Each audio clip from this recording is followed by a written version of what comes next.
তখনও অনার্য শক্তি একেবারে নিঃশেষ হয়ে যায়নি।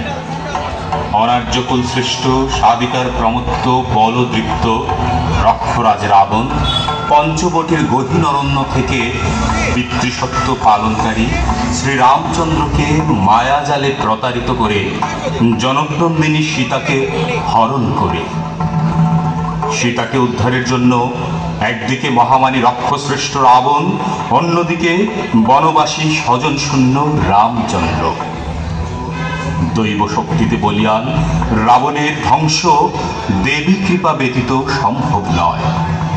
আত্মজ্ঞানী রামচন্দ্র শান্তির প্রতীক সীতাকে উদ্ধারের জন্য লঙ্কার অহংকার তমগুণের প্রতিনিধি রাবণকে পরাজিত করার জন্য ব্রহ্মার নির্দেশে অকালে অর্থাৎ শারদকালে দুর্গাপূজা করে রাবণ বধের জন্য প্রস্তুত হন। শুরু হলো দেবী পূজা।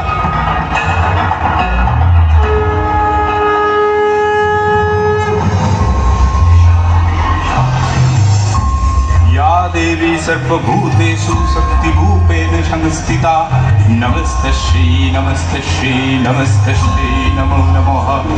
या देवी सर्वभूतेषु मातृरूपेण संस्थिता नमस्तस्यै नमस्तस्यै नमस्तस्यै नमो नमः।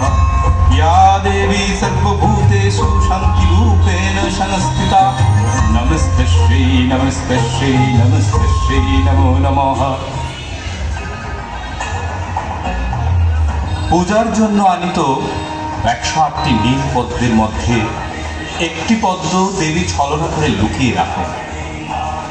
আর কোনো উপায় না দেখে রামচন্দ্র নিজের একটি চোখে পদ্মরূপে দেবীকে উৎসর্গ করতে উদ্যত হলে দেখা দেন জগৎ জননী।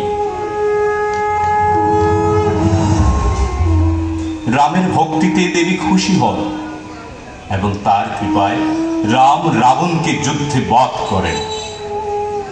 বাঙালি সন্তানগণ আজও সেদিনের কথা তাদের মানসপটে জাগরুক করে রেখেছে। সীতা বিরহে ব্যথিত সেদিনের স্বজন শূন্য মহামানবের সেই ঐকান্তিক আরাধনা সে কি ভুলবার? তাই বাঙালিরা সেই অকালে বোধনের রীতিকে গ্রহণ করেছে। অবশ্য বাংলার শরৎকাল অকাল নয়, বরং পরম শুভকাল।